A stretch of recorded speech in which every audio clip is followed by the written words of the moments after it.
for today's podcast, I suppose we're going to add a little bit of structure, and we're going to go on a few topics that we have, but we're going to keep it loose as well.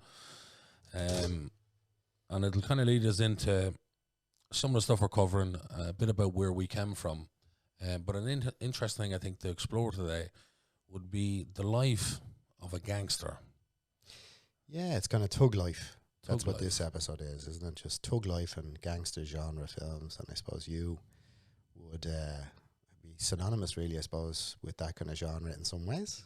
Unfortunately so. As long as other, and in other ways as well. But the Who Killed Midge? I love being out with you socially because I know what it does to you. Oh, dear God. It doesn't matter. If I win 10 Oscars, I'll always be the fella that killed Midge. I know. And actually, it doesn't really annoy me. It only annoys me when I'm out with my old mates and people won't leave you alone and they're mildly drunk. But anyway, that's for a different day. Yeah. But yeah, like I suppose, let me just go back with Cardboard Gangsters. Obviously, first I was in Love-Hate, and that was the gangster thing. And I actually have something to kind of preface it with, actually. And it's something that just came to my mind while we were making our film, The Black Wealth, and the sort of casting process and being a director, and you're seeing kind of who you want and why you want them, you know? Mm-hmm. And I suppose there was one particular actor who we were casting who was playing the role of a professional type. I don't want to give it away too much. And it just made me think, why was he so good at playing this professional type? And what I realised is because of where he came from and the sort of background he came from and let's say the class that he came from, he would have been surrounded with professional types. Now, I don't know who his mother and father were in terms of their jobs and what he done, but I assume that that's kind of where he grew up, and those were the type of people he saw, so he was influenced by them, and therefore he could play these professional types very well, and he was of that class. Which leads me to, I suppose, why I play a gangster very well. Yeah. And I think that's because where I come from Coolock, and specifically a county estate in Coolock, known as Darndale, and growing up, not just watching gangsters, but just watching tough men, you know, even in my family, a lot of tough men, you know, my grandfather, who'd be the opposite of a gangster, but was an extremely tough man, you know what I mean? And you kind of get influenced by that. And I suppose that's why I was able to get my in and all those little gangster roles, because playing and convincingly being surrounded by those sort of people. And then moving into Darndale, the first thing I observed when I moved in, and it was a bit of a culture shock from Darndale, because I was living in Belt Camp in a site, but we didn't mix as much with the Belt Camp heads. There was a lot of kind of just discrimination and stuff from back and forward, but we'd kind of box the head off each other in the middle of the field, and we'd play stone fights and all. As you do. As you do. I actually remember a young fella, Ross Fedderson, who I went to school with, and Ross was the only one among the country young fellas, we called them settled folk. But we'd country say young fellas, I love that. country people, you know. He was the only one who could compete with us with stone throwing. But even more than compete, he was better than any of us. And why we were better, because we grew up in stones. We always had stones under our feet. I got you, yeah. But this cunt could fucking throw a stone a fucking mile away and hit you in the head with it, you know. We played his games. And me and Ross... So if he was in America, he'd be a baseball player or something, would he? Yeah, exactly. Oh, he would have been. But I'd know Ross very well for years. We went to school together, and sounds awful now and get along great. But yeah, then I moved into Darndale, and I moved into the site in Darndale, but it was less of... a space between us and Sell. It was just literally a field now separating us, rather than it was a huge kind of area separating us in Belcamp. And then you started to kind of mix, and it also was the age that I finished 6th class. I was going to the first thing, you're 13 and you're mixing with girls, and you know, it's kind of that time, you know, the teenage times and puberty and all that shit. And I started to observe the young fellas and how they saw the gangsters in the area. They looked at the gangsters as the sort of the definition of success. Mm-hmm. And I suppose it took me years later when I started writing Cardboard Gangsters to kind of think of that and think of that mentality. And it was the people they knew, and it was visible to them. This is what success was, and success was the garnered respect, maybe fear, maybe both. And they had women, hot women, they had cars, they had the cash, they had the watches, they had like everything that the young fellas wanted. And I must admit, I saw their point of view, coming from a kind of poverty-stricken background myself as Well, well. I suppose if you don't have the opportunity to get it in one way, you know, people will look for other ways, won't they? 100%. And like when you're looking, so I know, like you'd be watching a football match, but that football match is a million miles away. Those footballers are a million miles away. Do you know what I mean? In their mind, they're a million miles away. So what I found sort of interesting then was, but throughout my teams, I would have got myself in a bit of trouble, let's just say anyway. And obviously doing the boxing and that, I can handle myself. But the boxing also give me a bit of a discipline to not go too far with things as well. But when I was 20 then, I started acting, done all that, got in, did King of the Shravers, then I wrote Stalker with Mark O'Connor, who was the writer of King of the Shravers, and Mark encouraged me to write, you know, and I was encouraged at a young age to write, actually, by a teacher, Mr. Stack, and that was always a seed that was planted in my head. But Mark encouraged me to write something in the gangster genre, because I came to him and I was like, I see some of these people on this underworld and that, and they're being portrayed in a certain way, and I know some of them, and there's actually a human side to some of them, not all. And I was just thinking, it's a lot more complex than that, and I believe that your environment shapes you. So that was the premise of Carver Gangsters, and he gave me the kind of encouragement and confidence. And then I think it was 2012 July I started writing, and within 2 days I had like a 168 page first draft script with the worst grammar of all time. But you were writing what you knew. You were writing what I knew. Worst grammar of all time, no structure. Thought I wrote a fucking masterpiece, and soon found out that it was shite.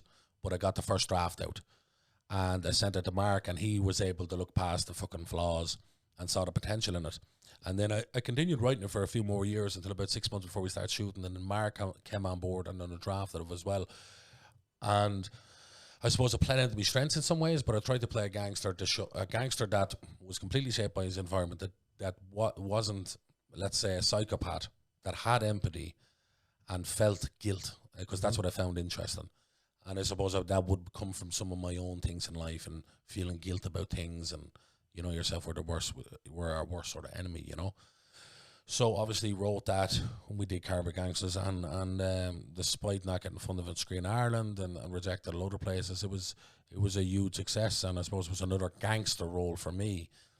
And I suppose where that gets kind of difficult for me is that I'm getting sick of playing a gangster, but I also love playing a gangster. Yeah. Do you know what I mean? And it's the fun element as well. Like, it's so much fun, and I know how to play them. Going back to that actor who plays the professional types. Yeah. It's not to say I don't think I could do that, but it would be harder for me. I suppose it is a comfort zone too, but it also exercises that kind of demon inside you. You know what I mean? And people are fascinated with gangsters there. And we see everything that happens in this country in the arts that is related to gangsters, and it blows up, like Love Hate, Carver Gangsters was another one. You know, you're talking Kin that's on right now. There was Darklands and whatever. Like anything there, it kind of seems to be the only guaranteed box office in the country is the gangster genre, and we actually don't see enough of it, believe it or not, in Irish cinema. But the ones that were made are huge. Absolutely, and internationally it's the same. Like, you know, Bonnie and Clyde, you know, it's like Dillinger. Do you know what I mean? You just named them. All you know? the Scorseses. Al Capone. So you're looking at kind of, you know, a big interest in the gangster genre, primarily because it is that vicarious kind of thing that we speak about, that the audience can live through that character, because there's the secret, you know, inside all of us there's an anarchist that basically just wants to be allowed out. Do you know what I mean? And the gangster genre, and I suppose in you know, the crime caper in general, like, you know, the bank robber, this is something, a fantasy of, you know, imagine we went against the system and we decided to just have no rules. It's a level of what freedom. would it be like? Yeah, it's freedom. Like, yeah. So is that what you felt? Did you feel kind of a freedom when you were playing those roles? Yeah, absolutely. Like even actually when I did Broken Law, the Paddy Slattery one, there was that as well, again, going back to that, and also this character who didn't give a fuck what he said. You know, in a time now where people have to be careful what they said. Yeah. So there was the mix of that. He's just fucking this kind of half-arsed gangster. Like, didn't give a bollocks what he said. And I had so much fun doing that. Yeah. And it was like, just, you know, I described it actually at the time, I think. It reminded me of when I was a child and my granny used to send us down the end of the field to catch fairies in the bee jars. And we went down the end of that field, Tiernan, and we caught fairies. That's how strong our imagination was. Incredible, isn't it? But you just felt it was like there was a real high from it, Mm-hmm. and that's what I got from that. So there is that level of fun. And I remember we did a scene. I don't think we talked about it with Paddy, but there was a particular scene. We went back for the reshoots, and I kind of did a lot of the comedy in the first shoot, Mm-hmm. and there wasn't a lot of serious stuff. And we went back and then some more kind of serious stuff. And there was a scene where I came to the door, and Ali, who was playing the mother of Tristan, was there, and I went really dark and really all the way with it in this improv. And it's crazy because this character couldn't be further away from me in terms of his morals anyway. Mm-hmm. But there is a kind of funness in that as well. Like, you know what I mean? Release. It's a release in it, and we're going back to Paddy, and Paddy's laughing, and she's laughing, and it's going. It's mad what we do, and mad what we can laugh at. You know, and it's just even just to think of a film setup, a load of fucking adults getting together to make this thing that is pretend. Well, basically everybody's in free child mode. Yeah, exactly. So you know we talk about that. Yeah, free to actually talk about that. And that's the creative mode that you get into, you know. So I suppose once you're in free child, you can do anything, can't you? Yeah. The sky's the limit. Let's do a podcast. Yeah. 3.5 weeks ago, let's do a podcast. So it's I suppose free child. I suppose Eric Byrne would have a theory of kind of, I suppose there's different states that you fall into. You have this parent kind of voice in your head. You have this adult voice in your head, and this childlike voice in your head, and then they're broken up into different stages within those three. But we all kind of just move around those roles, you know. Kind of, you could be a critical parent or a nurturing parent, or you could be like an adapted child, which is like, give me back my ball, I'm going home. Fuck you. Yeah. Or you can be a rebellious child, which is like, you know, and a lot of the gangsters will be kind of rebellious child, you know. It's kind of fuck the state, fuck everybody, no rules. And then you have free child, which is just expression. It's where you're going down, you know, down the back of the camp to find fairies. Do you know what I mean? Yeah. But creativity kind of comes from free child when you're in that mode. But I think sometimes it's very hard to get into that mode. A lot of people lose the ability to get into that mode, you know. It's funny because I did a thing the other day in this school, and I did 2 different kind of acting classes, kind of random ones out of the blue. And I was with the younger lads, and they were, say, second year. And most of the class volunteered and got up, and I talked to them about their imagination and how it's like a muscle, and if you don't use it, and you're at that age where it's still very strong, and you need to hold on to this because it's an asset for you lads. And I was saying to them, not only if you want to be an artist, if you want to be an entrepreneur, you want to be a successful businessman, you need to hold on to that creativity. And an artist and an entrepreneur is the fucking same brain. Just the entrepreneur is probably more business conscious. You know what I mean? Like, but they're the same brain. They're out for the money. They are, though, aren't they? Yeah, more or less. Yeah. So anyway, I did another class, and I did it with a 6th year students, and I'd say 15% of them maybe, you know, and it was just that there was that lack of imagination and getting to that age where the anxiety's really kicking in as well. See, this is the thing, right? I think when you get into 6th year, you deal with the world in the sense of a critical parent. So effectively, you're this individual floating around the world, and you're listening to criticism because it's about the leaving cert, it's about responsibility, it's about emerging adulthood, it's about where you're going to find your role, what career you're going to be in, and there's a lot of things going through, you know, that 6th year mind, you know. So I think sometimes when you have a really critical parent, it's very difficult to get into free child. What you tend to get into is adapted or rebellious child. And that's a little bit different from let's go catch fairies, let's go acting. Do you know what I mean? So you've probably seen that shift. I did, and it's funny because going back to the Gangster Talk again, with both groups, because it was a working class school, all the improv was all gangster stuff. Was it? Yeah. Isn't that? Yeah. All gangster stuff, all you owe me money and whatever. And I went in and I improved with them back then and embraced it because let's get them up no matter what, you know what I mean? What did you think about that though? It was just interesting turning because you're thinking sort of this is what they know. Do you know what I mean? And it just goes back to my own childhood and what I saw. This is what they know. And obviously things haven't changed. And gangsters are, aspirational fucking... Almost like Premiership footballers. That's what they are. Yeah. But they see them every day. They know them. You know what I mean? And they think they can get to that position. And nearly everything in that in both classes was Gangster Talk in some way or another. And that, I just found that interesting. And we're seeing them we're seeing on the streets of Dublin. But I mean, pre-pandemic, we had it went really wild there. It did. And actually during the pandemic, then the stabbing gangs and all that's actually a new thing, really. Yeah. The way it's got, at least at the level it's at now, So it's not getting better. And where do you think that's coming from? Do you think it's grime kind of stuff? Is it that kind of influence? Do you think that's kind of...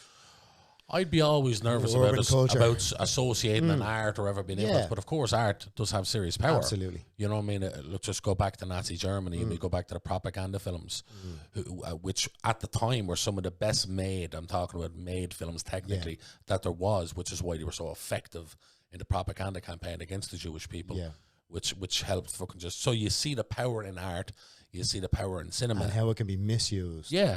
And going back to grime, you said, or more specifically drill, or I don't know what really the distinction might be, but I mean, if you listen to that music, man, that's all negativity. Stab this man, shoot this man, kill this man, rape this woman, blah, blah, blah. Like, that can't be good for a mold and brain in their early teens. You know what I mean? It can't be. No. And if that becomes something that they aspire to be, well, then look at the behaviour they're talking about and that kind of stuff. So that definitely must be, and that music is getting really big in Ireland. You see it now amongst the youngsters, like in a big way, like. Yeah, it's kind of alarming to hear it, isn't it? Like some of the lyrics, like, you know, and you see younger kids kind of singing the lyrics, and you're thinking, wow, you know what I mean? Like the spoken word is a powerful thing, you know. And it's not art, Tiernan. That's the thing. Like for me, art is about positive change and. I suppose making something you can relate to, making you feel like you ever hear a song sometimes there and at the right time in your life and you feel like the song has been written for you. Yeah. You know what I mean? Yeah. Same with a film. And it just usually drops at the time when you need it. Like, yeah. Ever noticed that? Yeah, and that's the power of art. Yeah. But that stuff is the exact opposite. It's like the fucking dark arts. But there seems to be an appetite for it, you know, for this kind of negativity in some regards. Where do you reckon it's coming from? Well, maybe it's their social status, the country right now. And what's happening in the country and the kind of divide between the rich and poor constantly getting bigger. Like if you look back at the fucking recession, there was 50 and 100 new millionaires made in Ireland during the recession. You know what I mean? So that gap, that wealth gap is getting... I didn't know that, yeah. That wealth gap is getting... No doubt it's going to happen again. But that wealth gap is getting bigger and bigger. You know what I mean? So that disenfranchised, marginalised people, you know what I mean? Yeah. Like how did fucking, you know, Hitler rallied the troops too? Germany came out of the worst recession ever. You know what I mean? So obviously you'd know a lot about that stuff as well. Like, so there's obviously many different fucking things to unpack with it, but it seems like they're ripe for the taking. Yeah, I think it's down to inequality. I think it's down to when there's as you rightly said there, when there's a big gap between the rich and poor, and that's widening. Inequality is, you know, everywhere. And I think once you see inequality and you see kind of people kind of suffering in a variety of different ways, you see extreme behavior that follows, you know. But it is a phenomena I've seen, in the sense that, you know, there tends to be a bit more aggression. The young people are more or less kind of, you know, there seems to be kind of, I don't know, kind of barriers in regard to aggression doesn't seem to be there. I don't know where it's coming from. I was thinking maybe it could be the you know, that influence, that musical influence, and that kind of lifestyle. But there could be something deeper, yeah. Yeah, a lot of things coming together. Now, obviously, I was talking about Darndale and Coolock there. Now, you grew up in Ballymun in the 80s, right? I don't know why I'm laughing there, because I just remember seeing photos of Ballymun in the 80s. Yeah. And it looked like the third world. And I'm not out to offend anybody in Ballymun. Ballymun is close to my heart. I've done a lot of work in there throughout the years and creative stuff with Mark applying the Axis, and I love that place. My favourite shows I ever did in me one-man show, Ireland's Call, were Ballymun. You were there. They were just about, like, the audience has got everything and respected it so much. I love that place, and obviously it's changed a lot. It has. It is also going in a bad direction right now at the moment. Yeah. But in the 80s, it was an iconic place of poverty and drugs and disenfranchised and marginalised people. It was the definition in Ireland, wasn't it? Yeah, I think Ballymun became a containment area. I think there was a strategy of containment. I think there was social ills that people didn't want in particular places in the city, and the easiest thing was to kind of ship them out to the edge of the city. They do that with the travellers as well, edge of town. You know? So Ballymun would have been out in the fringes. I know Tala is another prime example. Darndale too. Darndale, out in the fringes of the city, and it's a way, you know, out of sight, out of mind. But it seemed to be an area where they put a lot of people had problems, you know, issues, probably trauma, addiction, a variety of different things that they needed help for, you know, kind of supports. And they put them into one area and kept them in an area and contained them in an area. And I know Darndale is, in particular, that would be another area that would have been, and that seems to be the strategy. But I suppose if you put a lot of people who are, you know, suffering from a variety of different things into one area, and you take away their meaning and purpose in life, then I suppose anything is fair game, isn't it? Just when you're on that subject, forget the dude you were telling me about, Viktor Frankl.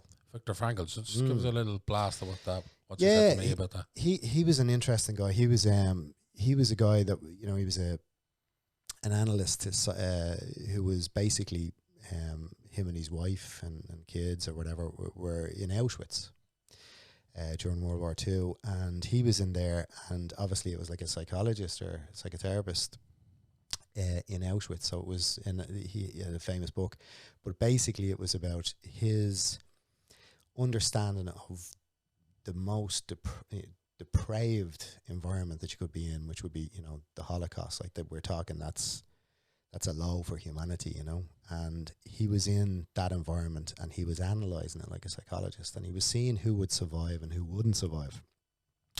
He was trying to see, you know, was there something that he could support people? If he could find something, then maybe he could support more people, and they may survive, you know. But he recognised early on that hope was a big factor. So essentially, you know, the more people hoped, the more likely that they were going to survive. It gave them the kind of the energy to get through those really, really dark days and the period that they were in there. But then, you know, afterwards when he came out, he realised that hope can work against you, because effectively when they were in there, they were thinking of, oh, I mean, this is going to be amazing when I get out, and people are going to understand the trauma that I've been through, and people are going to come and help me, and, you know, and it's going to be just a much better world. But when people came out, they were kind of forgotten, and then hope in some ways kind of turns against you, you know. So it's about kind of happiness. He has, you know, a theories about happiness. But I suppose it's all about kind of finding your meaning and your purpose in life. And I suppose what we believe, isn't it, John, is that, you know, if you can't find your meaning and purpose, then you better find your passion. Yeah. And if you can find your passion, the meaning and purpose will surely follow. So I suppose Frankl kind of developed a form of therapy called logotherapy. And it is about kind of, you know, I suppose doing the work to be happy. It's not saying, you know, that you have a God-given right to be happy, that you actually have to put the work in, and happiness is the outcome. So he's an interesting guy, big influence on my life, big influence the way I work with people, but also in regard to creativity. You know, it's, you know, at times when you feel maybe a little bit down or a little bit lost, and you start to feel like, oh, what's my purpose? What's the meaning of all this? These big existential questions. Then you can always go back to, well, you know what? I have my passion. And for me, passion is filmmaking and writing and stuff. So I go back, and then the meaning and purpose catches up. You're totally right. And the thing is, Tiernan, man, you forget it. You forget it, you know, and especially operating within an art structure of filmmaking. Yeah. That you can't make a film every fucking day. Yeah. You know what I mean? Yeah. And even the difficulty of writing, just sitting down and writing as well. But all of that stuff, you do forget it. And then it's like going back to the Black Wealth, pre-Black Wealth. I had a fucking mental breakdown during COVID. You remember this? I do. And you were fucking pivotal in that, and fucking held me back from the fucking dead, as was Jimmy and a few other friends. And I was lucky to have people like that around me, because it was in a bad way. And then I suppose the passion came back, which is the creativity. The purpose was to fucking make the Black Wealth. Absolutely. And I got meaning from that. Yeah. And that was the whole fucking thing where we're getting, it was you and a few others going, you have to make this film. Yeah. It basically saved me in a way. Jimmy rang me and went, get that guy, Tiernan, whatever you do, get that film made. Yeah. And I was like, Jimmy, oh my God, no. I know. So it was like them panic stations trying to get. And Jimmy rang me and said, you have to make this. He was fucking tricking me. So I got fucking busy. Little did I fucking know I was going to make Apocalypse Now. And that was nearly going to send me over the edge. We went into some dark places. Oh my God. And that's the thing there, and is like, I do remember thinking, saying actually at the time, and we talked about it, that this is going to be a difficult film to make, because the subject matter is clerical abuse, intergenerational trauma, inheriting trauma, and all that stuff. Stuff that. Yeah, how do you make that entertaining? You know what I mean? How do you make it entertaining as well? So I knew, I did have an idea, but oh my God, like I do remember sending an email to the actor saying, You understand? We do have to go to hell and back. Yeah. We're all going to have to go to hell and back. Yeah. And then to also say we're going to make it in January, the With coldest snow. month in the year, with snow on Beside the the ground, canal. beside a canal at level 5 lockdown. Yeah. On an ultra low budget, no trailers or luxuries, no heating, no nothing, and these actors are nearly dying and they're nearly walking, and all this stuff is going on. Yeah. And I'm going, oh my God, oh my dear God. Like I remember one day, oh my God, Tiernan, Yeah. you know yourself, you know it all. But one day on the barge shooting a scene. Oh, the barge. And old John's brain went on a walk, right? Yeah. And John was just doing autopilot. Yeah. Which you can't do as a director. Yeah. And I was doing autopilot. Yeah. And I was watching the scene. And the scene was not working. Yeah. And I didn't know the answers. You were just trying to stay warm. And I was just going, do you know what I was just thinking? Yeah. Today, there is no vision. Yeah. Right? The only vision is get this thing made. Yeah. And we'll make it work. Yeah. You know what I mean? Because sometimes that's it. You just get it done. And that's what I went back to. This is after like weeks and weeks of pre-production and no sleep. And then no sleep the few days that we get into it. And then, it was like, it was hell. Hell. And everybody says the filmmaking is easy. And you can try shoveling chai for a living. Well, I shovel chai for a living. It's not as hard as low-budget filmmaking, I can tell you that. Maybe it's easy in Hollywood, but we're not Hollywood. Right? Yeah. So anyway, this actor got stuck in the scene. Yeah. And asked me for advice. And my brain was faking. There was a hamster rolling around in a little cage in my brain. You were in your nothing box. Nothing. So, I had about maybe 10 feet to walk before I got to this actor. Barely fit through the door of the barge to get to her. And on the way, just fucking, I don't know what I said. And anyway, it worked. And sometimes it's just about that. Yeah. And it's that creative world where we went to, it is so rewarding, but it's so difficult, and you realize why so many drop out as well if they're lucky enough to get the opportunity in the first place. But it's hard to succeed in that business because you're dealing with you're competing with some really, really talented people, Tiernan. Yeah. You know what I mean? And if you're lucky enough and privileged enough to be in there, fair play, but it's difficult. But at the same time, it did keep us fucking distracted, And sharp. Yeah, and it gave us that purpose, that meaning, that passion. Yeah. And to take it back to the kids, like in Ballymun growing up in your time and whatever, that's what they fucking lacked. So they're fucking prime. They're ripe for someone to step in and they go, this is the road. This is your purpose. This is your purpose. Yeah, and I think that's across the board. And I think it's now accelerated. I think back in the 80s and 90s in Ballymun, there was a lot of, it was an area that was synonymous with kind of heroin and whatnot and all the ills that comes from that addiction. But I suppose it's like a cyclical thing. And then we went through the kind of, I suppose, the Celtic Tiger years, and we've come out, and now we're in the COVID years. And it seems to be a cyclical thing. And it seems like we're kind of going back, and probably to do with the inequalities and stuff. But I think society needs to learn from those 80s and 90s when it was pretty bleak in a lot of areas, not to repeat those problems. And I see, unfortunately, in the likes of Darndale and Ballymun, that we are going back. There's a repetition happening there. And it's down to the same problems that created those areas in the first place, or the initial problems in those areas in the first place, which is they put an array of people into the same area, and they don't deal with the underlying issues, which is that they need certain supports. Now, I know there's a lot of brilliant organisations and charities. I work for one, KCCP, which is effectively trying to target these kids and give them some sort of purpose in life. And doing it very successfully. And Ballymun has lots as well. Yeah. But I think there needs to be much more of that, because I think what's happening is, because of the changes in society, there seems to be less purpose. It's harder for some people to get jobs than it would have been in the past. To other generations, it would have been far easier to get work in certain ways, or at least they could have gone somewhere and got work. It seems to be a lot of people are kind of stuck in a rut, very hard to kind of shift, very hard to kind of jump up social ladders as well. That's almost non-existent now. So I suppose when you put all of those together and you see that there's a financial gain and material gain from doing things that are kind of immoral, I suppose, in some regards, but if you feel that you have no other option, then you're inclined to go down that road, Yeah, and I can't help but think, Tiernan, because I suppose the argument against, say, more funding for stuff, or setting up more sort of organisations or mechanisms to tackle this, is the kind of, you know, the fiscal conservative argument on why we're doing this and taxes or whatever it may be. But the argument then is also, well, if you don't handle this problem, it becomes a problem, and it becomes a huge problem for society. And what do you want? You want a young people who are disenfranchised with no purpose doing bad things, because we're seeing it now adding to our society and how things are actually getting worse. You know what I mean? So but then you go, there's a whole industry behind it, Tiernan. There's a whole legal system behind it, you know. And for me, and this is just me saying this, they all seem to be in cahoots, because I grew up fucking going to court regularly with cousins and whatever and all that stuff, and you'd see the solicitors of they're representing him talking to the guards, and they're all having chats and they're drinking cups of tea, and it's like this fucking conveyor belt, and it's propping up this fucking business.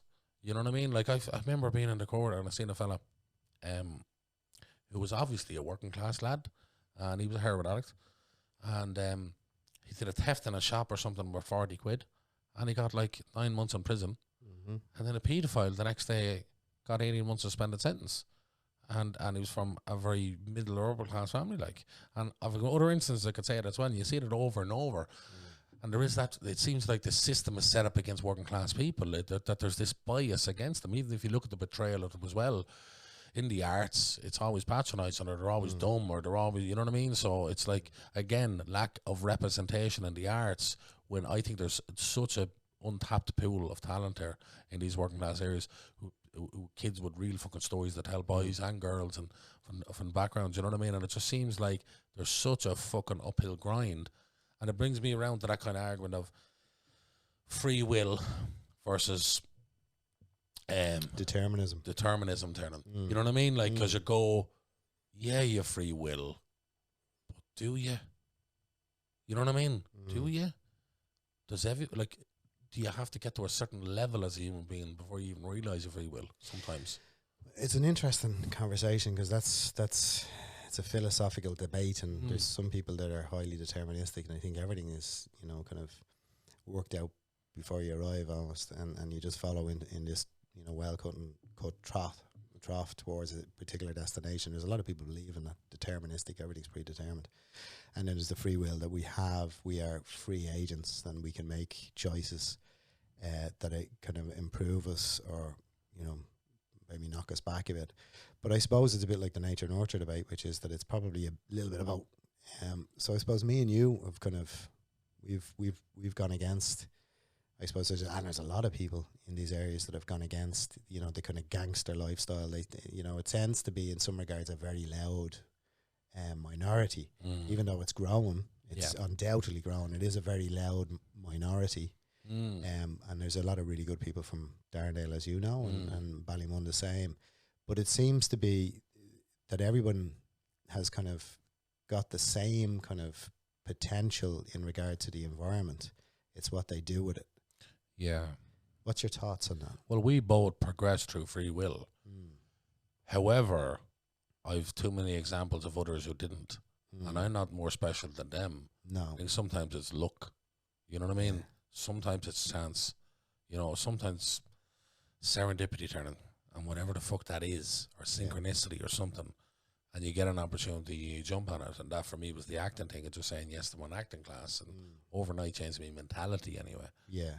And then it took work to kind of get to where I was as an actor. But it's a very complicated question, man. I think it's both. That sounds silly, but it is really both. But it has to be something else. It's both and, as you always say. Everything's both and. And the and is that something else that comes in. That bit of luck, man. Well, for me, you know, I could have easily gone down that road. Yeah. A lot of my friends went down that road. I didn't, you know. Obviously, I went into education, whatnot, kind of more kind of entrepreneurial stuff, and creativity, you know, was a big thing. Fitness was big for you as well. Fitness was a big thing for me as well, which was great. For, you know, obviously, it's for me, it's a cornerstone of maintaining positive mental health. Yeah. Because of the mind body analogy, and for me that works. You know, for other people, different things work. But seems to work with more and more people, they're saying. Yeah, and you see a lot of people going down to the beach and having swims and stuff like that. So there is that physical kind of aspect of putting your body in water and your mind, you know, kind of perhaps up a bit. But I think for me, growing up in Ballymun, what differentiated me, and it's only me really talking on my account, but I'll bring in a little bit of science on it in regard to kind of psychology and sociology. And there is a theory that one good adult is enough. So for me, I was fortunate. My mother was a very strong woman. I know your mother is a very strong woman as well. I didn't have a father around, same with you. We have that in common. So she was one good adult, but I was lucky I had a number of good adults. And, you know, Hugo Bourne, John Bourne in Ballymun, they set up like a U club kind of thing, which kind of distracted me. Sparky came through that as well in Ballymun. And my mum was involved in that as well, the initial setup. So, and she was obviously trying to get things sorted because she knew there was the potential that I go down this particular route. But they were very influential in my life, and they kind of steered me in a way and gave me the kind of questions. Like, you know me, I say there's no answers, there's just better questions.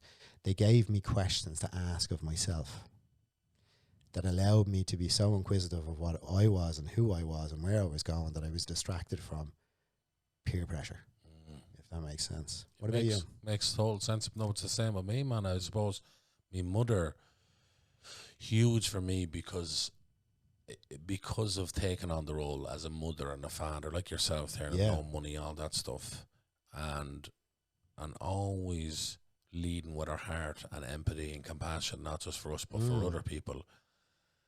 That beautiful softness and vulnerability my mother has, but yet that strength, that kind of paradox, it's a weird thing. I always say she's the strongest, most vulnerable woman I know. A person I know, you know what I mean? And that is the paradox. But she doesn't break, but she gets to the edge of it. It shows a vulnerability, you know? And so there was a particular showdown with me and her at a certain age. I was 17 or whatever. And I'd realised that it just disappointed her, you know, with my behaviour. And I was going off the rails and depression and you name it. But it disappointed her. And the look of disappointment just killed me. It killed me. Even though I say everything about it, kills me. So I had her, and that was a big one. So she stopped me from going too mad. And then I had my grandfather, Paddy Ward. It was my hero, you know, and he was the definition of a man to me in that toughest nails, old school, but huge heart, empathy, take his colours back for anybody. And then I had my uncle, who was ironically named Brother, who was another huge figure in my life, you know, like my grandfather, father figure wise. And then also my boxing coaches, they were huge. And my trainer, Joe Russell, used to run me off the street. Get up to that club now. He's originally from Sarah Street, Bardler. Russell is an absolute legend of a man. And Tiernan, these are the people in the working class areas who were unsung heroes, you know, don't get the credit. Like Joe Russell, and not just Joe, there was Jerry Hanlon and Jerry Lawler, Joe Lawler, and there's Graham Stewart and Robert Quigley and others, and Carl Meehan and others as well. And Franner, his old brother. But Joe Russell has to be responsible, right there, for saving many hundreds of children who became adults that came from Darndale. They were going down wrong routes. And he saw something in them, right? And he didn't run his boxing club like it's about success. Nope. It was never about success, right? It was about the success of their lives. What I mean by that is all he wanted was effort. You lost, he didn't give a shit. He wasn't one of these trainers, you knew this, that, no.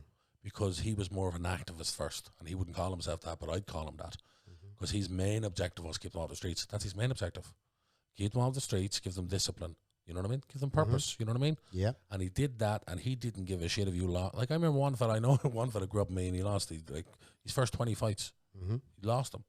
I remember his 21st fight he won. We were all there. It was like he won the Olympic gold. We were just. I'm just thinking, you know, this guy, he's at fight number 19, and he loses 20, and he's still there. Yeah, still there, man. And he kept going because he loved doing it. But Joe, and then when Joe was celebrating as well, and Joe, you know what I mean? Joe knew this fella was never going to be an Irish champion. He was never going to get, you know, build the reputation of the club even more. We came from a great club, actually. We were best club in Ireland 3 or 4 years in a row. But it was down to that ethos, that discipline, and that respect that he had. But he demanded fucking effort from you.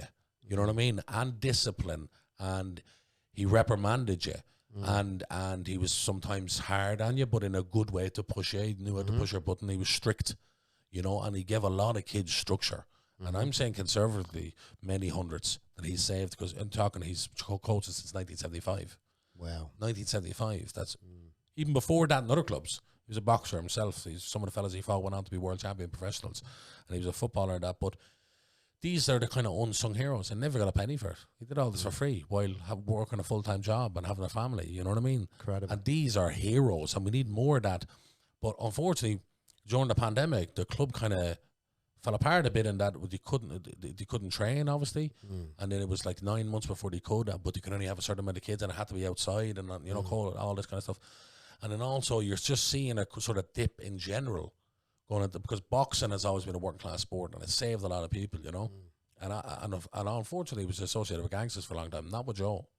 Because I seen Joe standing up to gangsters because he put the kids first. And unfortunately, in the era that we're in now with the fucking the Wi-Fi codes, all the technology, the social media, there's less and less children going into boxing and sports. You know what I mean? And their mind is getting tangled up with all the social media and dopamine hits and addictive behavior, and they're going away from the things that are actually good for them, which is action. And as you use action to get your thoughts out of your head. You know what I mean? These are like going back to what you said about physical fucking activity, how good it is for you. You know. Yeah, and I think there's a natural system set up there, you know, dopamine and serotonin, where it's a reward system. So if you do something in nature, you know, obviously, you know, kind of evolutionary, I suppose, kind of biology suggests that if you're moving forward with your life, so is your species, and that's the way it just simply thinks that way. It looks at us as a species, and you know, and it gives us an incentive to move forward, to get more food, to you know, to find a mate, to, you know, it gives us incentives, and these are kind of serotonin kind of reward kicks.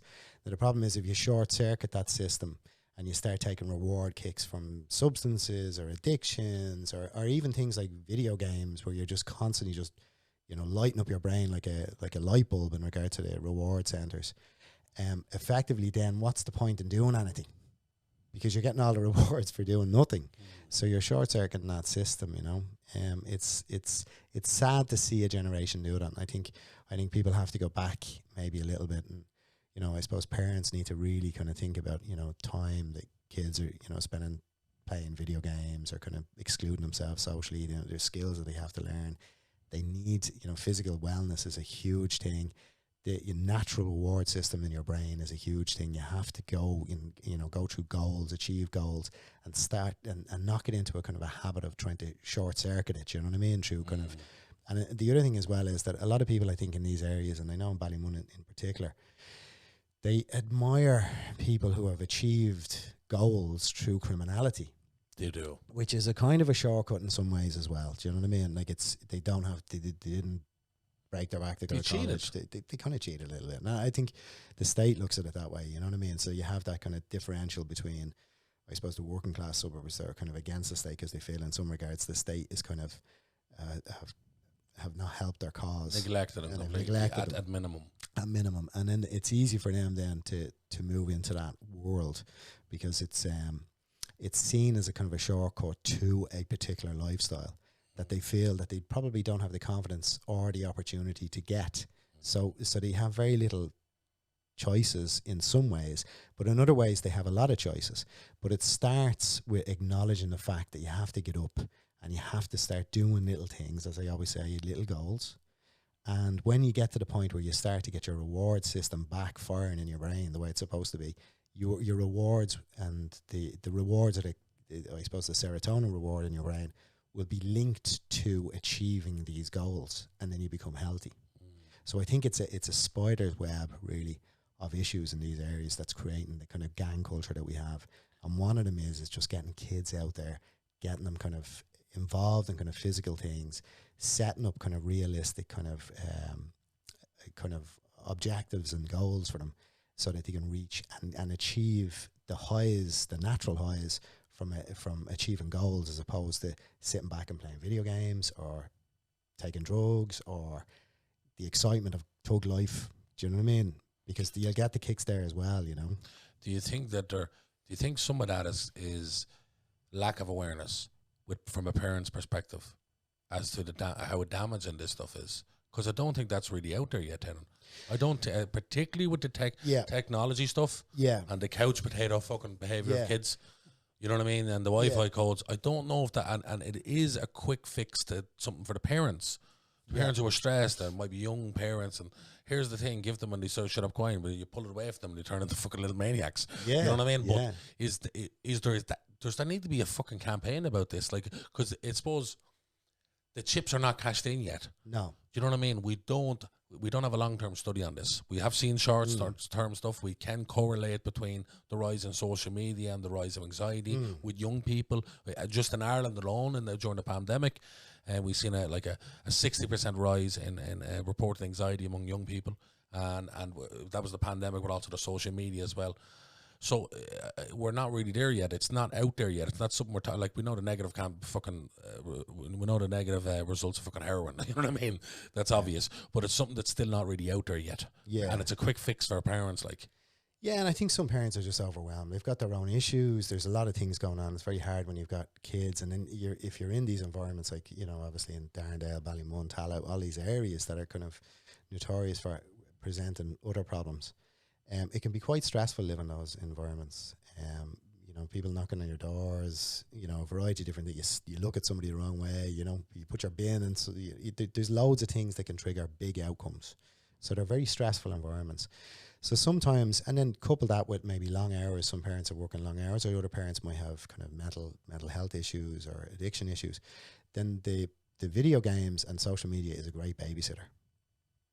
The problem is it's the worst babysitter, because it's passing on intergenerational stuff, which basically shows the kid you don't really have to do anything in life to get these good feelings. So why should you? Yeah, that's a good point, Tiernan. While we're on the subject of this today and talking about young people getting into gangsterism and that life and that journey, right? Mm-hmm. One thing I think we have to talk about is the relationship between Ungarnishing and people from working class backgrounds, right? Mm-hmm. Now, growing up in Darna, growing up in Coolock, and look, I'm not going to generalise, Tiernan. Mm-hmm. I'm going to just speak on my own experience, because I know there's a lot of good guards out there. Yeah, absolutely. And a lot of good ones who get into it for the right reasons, for sure. Mm-hmm. However, we have seen corruption at a mass scale among the guards. We've seen it even with the breathalyzer fraud, reporting like over 1 million fraud breathalyzer just to make up the numbers. We've seen it with Morris McCabe, a huge example. We've seen things like traveller children being put on the criminal database, considered criminals from birth, so on and so forth. It's over and over, right? So a system can be corrupted, and there's a culture created within that system. Mm-hmm. Now, from a young age, every experience I had with a guard was negative. From them coming into me camp and beating the shit out of my uncle fucking in front of us all and taking him out and arresting them and breaking all their own rules, from just being stopped as a kid from 13 years of age in Darndale for no reason, getting slapped around by them, an innocent child giving a bit of cheek back, and they're no problem giving you a slap. I remember selling, like, I won't lie, I was selling illegal DVDs door to door when I was only 14 years of age, and they came in and fucking brought me to a fucking jail cell and beat me bad. You know what I mean? And then knacker, pikey that was just their language to you. That's how they treated you. Yeah. So it's very difficult to respect that, and the respect that their law and order, their authority, and I meant to give credence to them and their job and respect that, when the only when they're giving you zero respect. There needs to be come together, because obviously there's a purpose for fucking guards.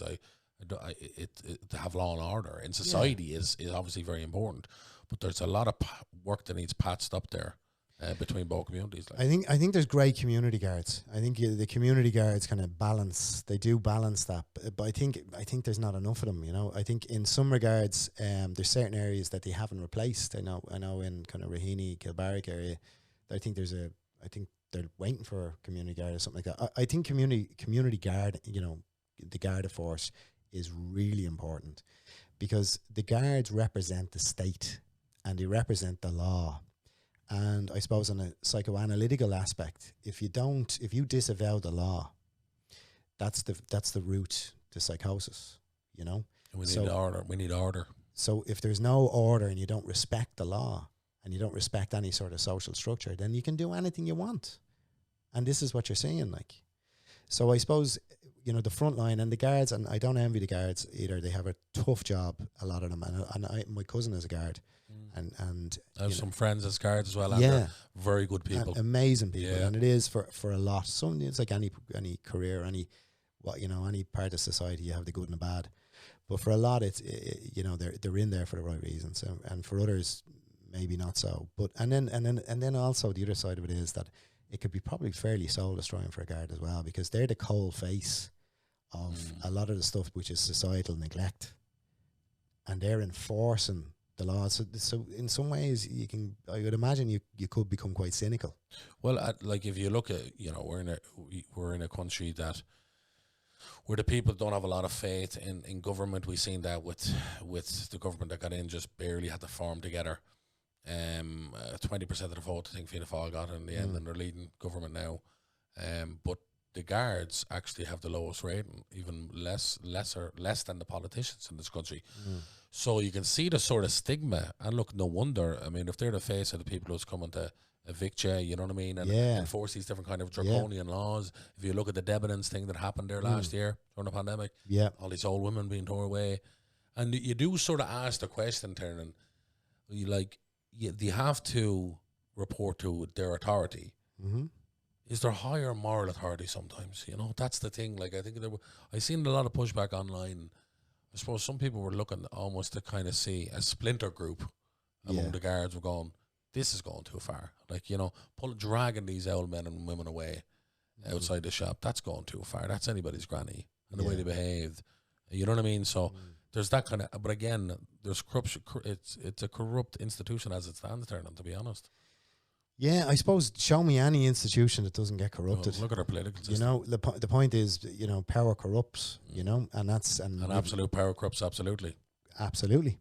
And that's the reality of it, you know. So I think every system has to check itself. And I suppose there is like systemic theories which suggest that every system goes into a state of chaos before it, you know, gets into a stable state again. And that's just a natural part of a system, you know. It has to go into chaos to become stable, and it just rotates between them. So I think that's the case with politics. It's the case with anything that's involved in any sort of institution, that they do go forward. Things happen. It might go a little bit chaotic, and then at some point it stops and they go back and they correct, and it's kind of a back forth. So you never get any kind of perfect kind of institution or structure, you know. We haven't seen one yet. No, and you know what? And it doesn't exist. Yeah. Do you know what I mean? It doesn't exist, because the very nature of systems is it has to go forward and then it has to go back to correct the errors of going forward, you know, and that's just the way it is.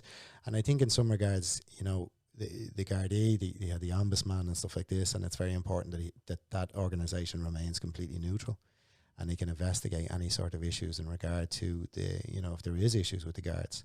But I think in any regard, I think there is a lot of good guards, and there is a lot of very tired, maybe cynical guards. And I think for Garda HQ, it's about recognising maybe who is doing damage and who is benefiting the guards. Because you are right. I think I've been in, you know, in Ballymun, I've seen some guards be very heavy-handed, and in some regards, you've got young people that feel that they've kind of got a bad hand in life, and that in some that basically that they don't have the opportunities that other people have, and they might have grown up in a certain family or a certain environment that hasn't been positive, and then in comes a guard, and exactly what you said, you were, you know, selling DVDs, and you got taken out to the station and called pikey or whatever, and then slapped around, right? That's disproportionate. Does the punishment, you know, is that balanced with the crime? Yeah. And I've sometimes seen guards, and they can be just a little bit too heavy-handed, and the problem is then that basically that turns those kids completely against them, doesn't it? And it pushes them towards, and then they become a recruiter for gangsters. Yeah, they're a recruiting tool. Yeah. It's like, you know, you want to fucking the Americans in Vietnam. You know, the biggest recruiting tool for the Viet Cong was the American Army, who would go into a village and fucking wipe people out. Yeah, and to you know, in a different scenario with the guards, but coming in and just beating the shit out of children. Oh, fuck you! And then you have the gangsters, and they bring it back to the gangsters. Like, growing up, the biggest gangsters I saw, who were the most successful, were the ones who were the most ruthless, right? And everybody feared them. Well, it certainly helps the profession, doesn't it? Exactly. So it brings me on to the subject here, to look at it in a psychological aspect of psychopaths. Yeah. Because obviously the most successful gangsters are psychopaths. They have no empathy, and they're ruthless. And break it down for me. What is a psychopath, first of all, Tiernan? And what makes a psychopath? And what is the difference between a psychopath and a criminal psychopath? Because there are distinctions. Yeah, I think as a there's a cultural aspect to psychopath. When you hear psychopath or psycho, you get a certain thing in your head, right? You know, films, there's certain films, American Psycho, whatever. They're all criminal psychopaths. You know, they commit crimes. They have an impulsion to commit crimes and particular crimes, and they might have patterns. You could serial killers, a variety of different things, right? But psychopathology, I suppose, in some regards, is nature's, how would you say, kind of, I suppose it's nature's backup plan when chaos hits.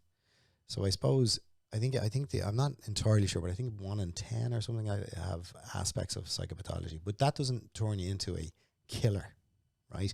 You just see the world in a different way. You might be less empathetic. I suppose you're neurologically, you're not going to react. Your limbic system, which is responsible for emotions, that's not going to be working as well as somebody who isn't psychotic. So there's famous sayings, like, I suppose somebody went into a prison and they actually were interviewing a criminal psychopath, and they asked them, you know, why do you do this? Like, what's going on? And the psychopath famously turned around and said, I do it because that's all I know. It's not because I, want to be bad. It's just, I'll tell you. They said, I'll tell you what it is. I am a cat living in a world of mice. So that's kind of the way they see themselves. But the criminal ones, there's a theory, the Treelegged Stool, which is basically saying that you would have a kind of a personality trait or psychopathology within your construct, within you as a person, and then you would have brain injury, so frontal brain injury, and then you would have the MAOA gene, so, and then childhood trauma. So the childhood trauma, the MAOA gene, which is the warrior gene, and the prefrontal brain injury creates the perfect criminal psychopath. So you need all three of those to be a Ted Bundy. You need childhood trauma, significant childhood trauma, and some kids, shaken baby syndrome, they get a thing called rebound injury, which is the front of the brain and the back of the brain. That's a perfect setup. That's prefrontal. And then you've got the idea, they might have the MAOA marker gene. That's the layman term as the warrior gene. The warrior gene, and which is most prevalent where New Zealand, was it? You said to me? I think there's high levels there, but I suppose the thing is, at the end of the day, nature's backup plan is psychopathology, because there's another famous story, which is back to the Nazis, and the atrocities that those terrible people committed. They use the analogy basically that if there was a lot of Jewish people in a cellar, and the Nazis came in the height of everything, the ghettos and whatever, right? And they were coming in and they wanted to exterminate every one of those Jews in the cellar. When they came above you and you could hear them walking above you, if you were in a room of, say, 15 other people and you knew if they found you, they were going to kill you. If a baby cried, if a baby in a room started crying and it was going to give you away, would you kill the baby? And the moral dilemma is, if you don't kill the baby, everybody gets discovered, you all die. But if somebody kills the baby, everyone else survives, and the chances are they're not going to get found. So would you kill the baby? Then what happens to that person who decides to kill the baby? Well, nature's way of stopping kind of extinction is to have people do these unsavory things. So they're low in empathy, they're low in emotional kind of functioning, and they do that and people survive. So that would be a psychopath. What you would find that, I suppose, a lot of people, with psychopathology go into certain professions as well, and they're power-oriented professions, and they never do anything illegal or criminal. Yeah. But they get their kicks in some ways, Yeah. So there's certain professions that people go into in regard to that. An organizational psychologist, then, their role would be to go into an organization and identify these people who would be low in empathy and are a little bit more ruthless, people who are willing to make very tough decisions and not have it, waver on them. Well, that's the thing with, I suppose, when it comes to business, if you have those psychopathic tendencies in some ways, then you're going to be less caring, you're going to be more ruthless, your emotional kind of function is going to be reduced. So you're going to make very difficult decisions. And I suppose those type of people kind of shine in that profession. Like a CEO, a banker. Yeah. And in ways they're kind of, they're making decisions to ruin people's lives. Well, they don't see it that way. Yeah, of course. So they don't see it that way. They just say that they're making pragmatic decisions, which best serves the business model that they work from. So those people, although rare, the criminal psychopath is extremely rare then. It is. But I suppose the case is when you go to areas, in particular areas where there's significant childhood trauma, there could be kind of injuries, brain injuries. There could be an element of the kind of warrior gene kind of floating around as well. And then that's just one theory. And then, there's a cocktail of other things that can create it. And then it could be also the other thing is that I think some people get so disenchanted with life. And I think that they, some people, when they go into a criminal lifestyle very young, they're inclined to have very little, I suppose, opportunities or chances, because the more criminal behavior they get into, the less likely they can get back into normal life, because these criminal kind of charges follow you and they restrict what you can do. Yeah. So I think people can get in and they can react to the environment. So if you have to be ruthless, you don't necessarily have to be a psychopath. You can learn how to be ruthless because it's about you surviving. Yeah. And I think when it comes to survival and, all the chips are down, people will do, you don't have to be a psychopath, people will do extraordinary things to protect. In many ways, it's kind of cat-like. Yeah, protect themselves and their families, And then, just kind of separate to that, just some people are just more psychotic than others, but not necessarily a psychopath. What does that mean? What does psychotic mean? Yeah, well, I suppose that there's a different, once you hear psych, exactly, you get confused. People just think you hear psychotic, do you think psychopath? Yeah. I suppose, there's different theories around psychosis. Analysts like Lacan, they would have the kind of, they would say there's three presentations. There's, people are either perverts, neurotics, or psychotics, or an amalgamation of all three. So I suppose with psychotics, you can go into states of psychosis. So there's very few people who are psychotic all the time. Do you know what I mean? So it seems to be states of psychosis. So, for example, we all go into states of psychosis. So if something happened, say, for example, there was a car accident and a loved one was underneath the car and you needed to lift that car to freedom, everything will go out of your mind. You will just be literally singly thinking of saving this person. And some could argue that that's a state of psychosis. That has happened. And that has happened. Yeah. That's been reported to happen. People having superhuman strength in dire moments where they had to have it in order to save somebody or themselves. Yeah, but they could be psychotic as well. They could be thinking, they could be just completely removed from reality. Yeah. Which is really psychosis, that you're in a different kind of state of reality in some ways. So they could remove themselves from reality and do extraordinary things. But psychosis is another thing. You can lose your mind. Like how many times have you got so aggressive, something really annoyed you that you just kind of lose touch with reality. Like you make decisions that you would normally not make. Do you know what I mean? When you're thinking and you have the emotional centers on and you're thinking with your cognitive, prefrontal cortex, and you're rational, you're gonna make different decisions than when you're dealing with the midbrain, the limbic system. You're jacked up on adrenaline. You're probably in a psychotic state where you just don't think of outcomes. You're very in the moment. You're in a different realm. Like it is. That's a good way of describing it. Like it is a different world. Like I was in that state more than once. Yeah. But one particular time, the worst.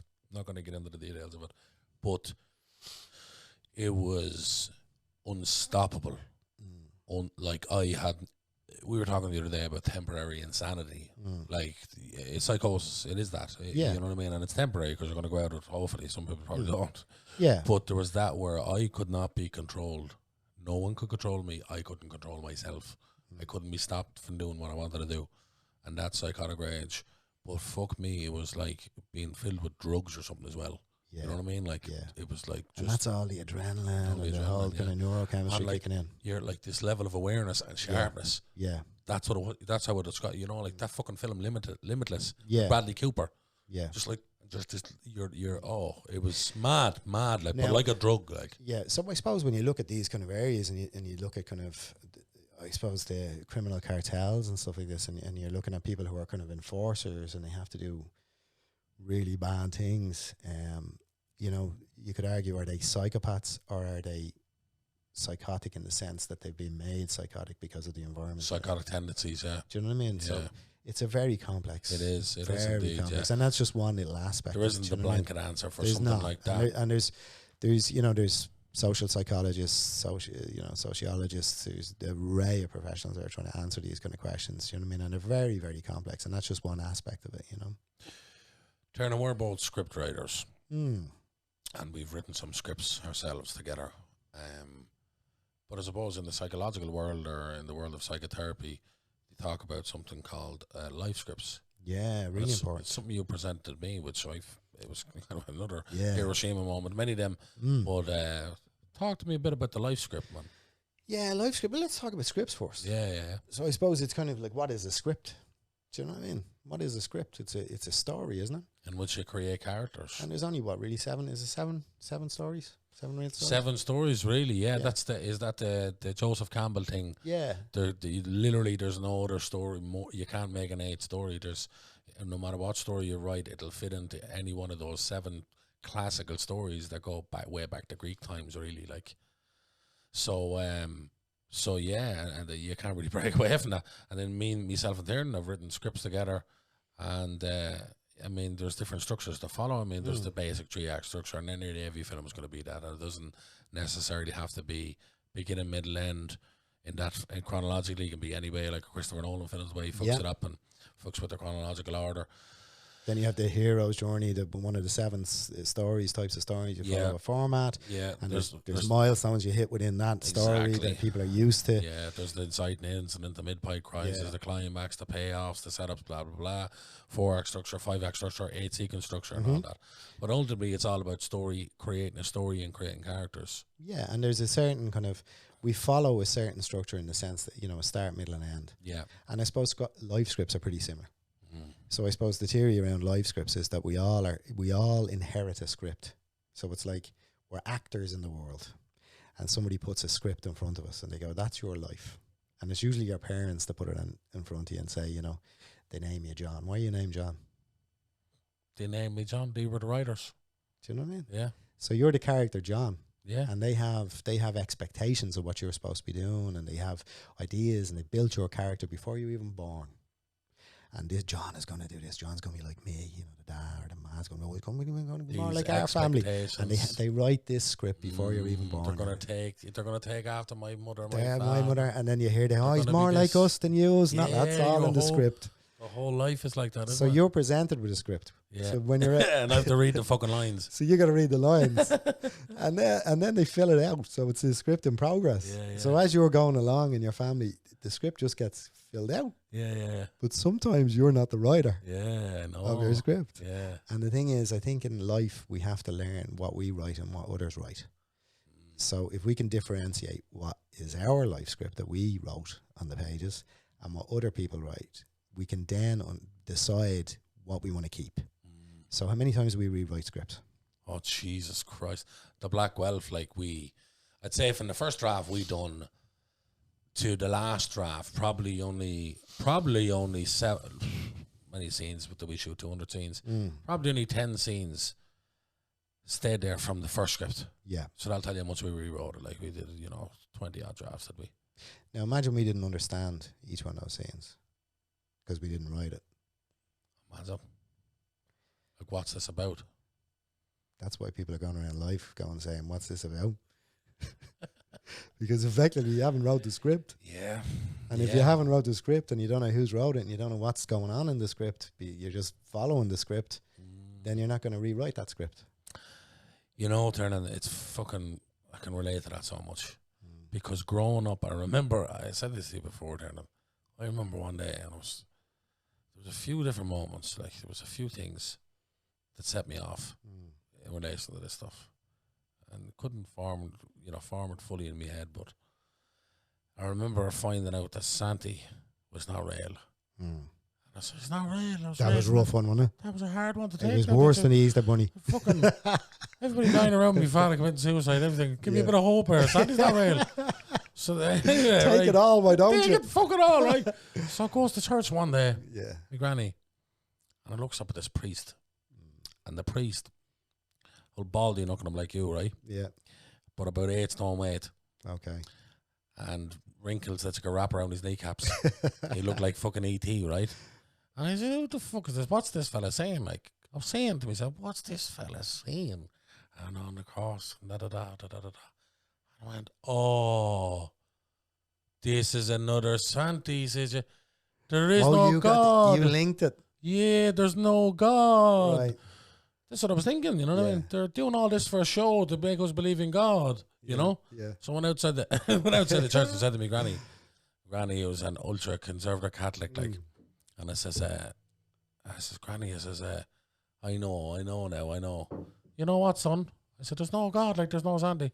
You dirty devil's bastard, you know what you mean there's no God? Brought me back to my mum. He says, no God. I said, is there a God? Of course there's a God. There's all this going on, right? Yeah. So I was ripping up the script in a way. Yeah. And I remember walking around the site. This is the kind of third act of my story here. To go back to the script. But I was walking around the site. So that was the insightful incident. Yeah, exactly. So I was walking around the site and I was going looking around. And I saw everybody married and settled down young. And I went, in that moment, I was about 9. No, not me. Yeah, you told me this. Not me. Yeah. I'm not getting married at 17, 18, 19. Yeah. Settling down, banging out 10 children. Yeah. What? And that was it. I decided there and then, like. Because was that was a cultural script? Yeah. Yeah. Yeah. And I just said, I had something. This was the year after my father committed suicide, and that set something went off of me when that happened. And I had to fucking express something when that happened. And I didn't know what the fuck it was or how I did it. You know what I mean? And I started writing. And I wrote in school, and we were required to write like 1-page essays. I was writing 20-page essays. And the teacher, Mr. Stack, who I credit for giving me that writing buzz, because he encouraged it so much, Tiernan. It's so important to have teachers in your life and mentors. But he encouraged us so much, got me so excited. Gave me self-esteem, you know. So these are fucking amazing, like he was saying to me, you know. Give me the old star in the head and all, you know. And when he left me an Oxford dictionary, and he left me The Catcher in the Rye, and a letter of encouragement, basically, and it kind of planted that seed in me, you know. And then years later, when I had this sort of crisis, then at 20 or whatever, and I didn't know what to do with life, that was one of the things that fucking came back to me. And when I did my first acting class, I started to write immediately. I actually started writing a play, and it was about my father. I was trying to express that, and I never knew for years, you know. And even when you find out, you still don't find out. I know. There's these fucking moments, like, you know, like going to me and you were making a film called Semblanity, right? Which was this is fucking crazy. You asked me to direct it. Yeah. And I said, yeah, I'll direct it. Yeah. I don't know how I'm going to relate to this character. The fucking lead character kills himself, tries to kill himself, wants to kill himself by drowning himself, which is how my father kills himself. And I didn't fucking put them together. Until I was outside my camp one day. You dropped me outside the camp. Yeah. And then I put it together. Yeah. And then I busted out crying, remember? Yeah. And I said, see you later, Tiernan. What's going on? This is a moment. But it's mad. Yeah. And these things get written for you as well, and these events become a part of your fucking life. Yeah. And we avoid them as well, like. But and even the detail, like sometimes, you know, when you're reading scripts, like you have to read them a few times because you read the first time and you go, okay, I get that kind of. And you go, I got to get back into it again. And you read it a couple of times and you say, okay, we're starting to put flesh in the bones here. I'm getting more of an idea what's happening here. I'm getting to understand this world. How many times do we read our own life scripts? I know, that's gas, isn't it? Isn't it like? Isn't it? And like how you'd look at a script and then the third draft, you might see the subtext. Yeah. You know what I mean? Like, but we very rarely look within ourselves like that. Well, you've seen the subtext. Yeah, I seen it early on. But I genuinely believe the catalyst for that was my father's suicide. Yeah. Because something changed in me, and I still can't verbalize it. Whatever it was, but my mentality changed. and I just started looking at things a lot differently. Like, it was mad, it was a mad event, like, you know what I mean? And that was the script kind of starting to get tore up a bit, and it was questioning everything then, you know, and then that can lead you down a fucking rabbit hole as well, questioning fucking everything. Well, this is the other thing. At some point, I suppose there's a lot of people who would suggest that introspection is great, but not if it stops you from taking action. So really what you got to do is you got to introspect to the point where you get to read your life script, and you get to understand it, and maybe reread it, and understand who's the writer, who's holding the pen, understanding that you can write, you can change your life script. Even people in these kind of working class areas can all change their life script. It's easy when you set your mind to it. Do you know what I mean? Yeah. Even when everything is stacked up against you, you can set your mind and change your life script. You just have to understand the influences of who is writing your life script. Is it society? Is it culture? Is it your parents? Is it your peers? Who's writing your script, and what's the outcome? Start to look at the third act. Where are you going in this third act? Is it where you want to be? Then maybe go back to the first and second act and start to erase things. And I think sometimes that's great, introspection. You have to do that, but then you have to take the pen and you have to write. It's like the Matrix, Tiernan. Yeah. Swallowing the red pill, and I'm not talking about politically here, I'm just talking about the film. Yeah. As an analogy. Because it is very empowering. Like, one of the most empowering things can be, for me, was discovering the connection between me trauma and my fucking self-destruct button. Yeah. My behaviour. Mm-hmm. So, really empowering. Great to be aware of that. Also not great. Right? Because you feel guilty. Yeah. Because then you go, this is sorted, but why am I still pressing that button? Yeah. So you kind of take the fun out of that button. Yeah. You know what I mean? And then you beat yourself up more, and there's no one that beats yourself up like yourself. Yeah. You know what I mean? With that fucking stick. Here I am in the corner, I'm going to beat you. You know what I mean? But that's the difference between knowing and doing. So it's that thing. It's like we talked about the other day. It's like the fella in the Matrix. Yeah. Joey Pandoliano or something. And he met your man, the agent. Yeah. And he's eating the steak, and he's like, oh, this tastes so good. And it's like, when I go back, I want to be someone really important. Like an actor or something. Right? I know this steak is not real, but it tastes so good, and I don't want to know. Yeah. I don't want to know. He wanted to go back to innocence. Yeah. You know what I mean? And it's that thing. Once you find out, there's no going back. So he didn't want to take the action, which is to live with the new reality. Yes. So most people get caught in that. So when they get into kind of self-exploration, looking at their life scripts and seeing who's writing and stuff, and the other thing is not to get into a blame game. Like, some people go, oh, this person did this, my mother did this. You can't do into that because they've got their own life script as well. Yeah, of course. So you have to be a little bit kind of forgiving, and you have to say to yourself that everyone has this script, and very few people in the Matrix get to see the script. They don't take the time. They're not brave enough to look at it. But even less will actually take action to rewrite it. Yeah, they're rare. What are they, 1%, man? But the thing is, everybody should be doing it. This is the thing. So it is a bit like send me back into the Matrix. I know, but I'm not doing that. Right? Sometimes I ponder that. Would I be better off just doing rubbish stats for a living? Having bare knuckle fights, fighting in car parks now. Is that in my script? It's funny. There was this fella. He was a love-hate fan, man, but he was an obsessive fella, right? And I try my best to get back to people when they get on to me and say nice words and whatever. I go, whatever. Try not to be a cunt, man. You know what I mean? At minimum in life, if you don't be a cunt, it's okay. You know what I mean? I try not to be a cunt. Anyway, this fella hit you up with 100 texts in a row. I wouldn't even be online. And I'd finally get back to him, and then, why didn't you text me back? You know, all this kind of stuff. And then one day he was like, what's your address? I'd love to drop by and talk to you and all. And I was like, fucking address? Fuck you. Like, basically, didn't say that. Let him off nicely. Anyway, loads more texts. Probably he was drunk one night. And I'm there with Teddy, my friend Teddy. And I'm sitting on the couch in my house in Darnell, and Teddy's there. We're having an old rollie. I think we were watching The Sopranos or something, and I was reading it. And he says, text me back. It was all these, fuck you, blah, blah. And it's getting worse, you know what I mean? Another whiskey, another pint, you know? And by the end of it, then he says, if it wasn't for love hate, you'd still be boxing in car parks. That was like 5 whiskeys in, was it? Yeah, and I said the Teddy. That's hilarious. I mean, they laugh for hours. Yeah. But the next day, then obviously he read the text and he retracted it all. That wasn't me. Me friend got me phone. You know what I mean? But that was his perception of me. Yeah. You know what I mean? His perception was, if it wasn't for love hate, this was funny. You're stuck And who fucking knows? You were bare knuckle in the car park. Yeah, and I brought, but what I'd say the truth to that is, if it wasn't for acting, Yeah, because I fought in car parks. Yeah, exactly. You know what I mean? And acting stopped me from fighting in car parks. But you were a boxer. You Yeah, know what I was a boxer. So, Yeah. and you were a very good boxer. Yeah.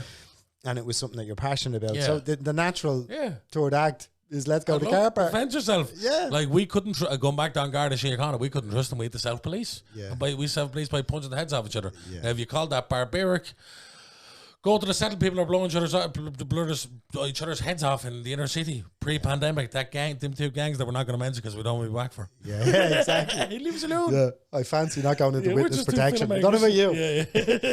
I'm not going to be Harrison Ford in that movie. No thanks. They just killed me altogether first. I think. Listen, everything we talk about has lots of complexities and subtleties and stuff, and it's our opinions and our perspective of life in some regards. And I suppose I bring a little bit of academia to it. And there is a multitude of explanations about everything that we talk about. But I suppose what we're trying to do with the audience is give them an idea of maybe different ways that they haven't thought about certain subjects and certain things. And I suppose we want to challenge them, and it's all about challenging yourself. And this is what this podcast is about: creativity, challenging yourself, setting little goals. You know, maybe if you're thinking about doing a script, an actual script for a film, we would motivate you to start doing it. And if you wanted to get into acting and you come from an environment where, people think you're insane for going into acting, that you take those chances. So this is what this is about. And this podcast is our opinions, and it is our kind of perspective in the world and our experience. And it's only one experience, and there's a multitude of experiences. Yeah, I totally agree, man. And that thing of just having an open mind to things there. Because I've learned myself over the years to not get bogged down on one thing and absolute it. Yeah. You know what I mean? Because I'm a cunt for that. Yeah. And I'm trying my best to not be like that. Yeah. To not go, battle of hatches, boys. This is what I believe, motherfucker. Yeah. And you go, because it's so hard, right? Yeah. To listen to something that you totally fucking disagree with without going, well, hang on for a minute. You know what I mean? And I'm trying to challenge myself and going, actually fucking listen to it. Like, why do you think you're right? Ask yourself a question, why do you think you're right?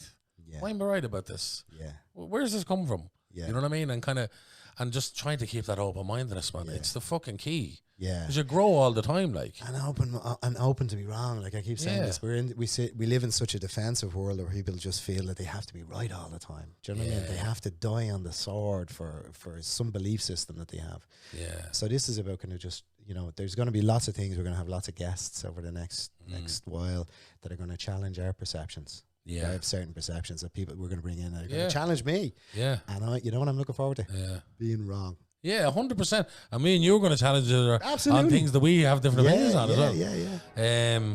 So yeah, that was a good little chat. We leave it at that, and we'll see you next time, folks.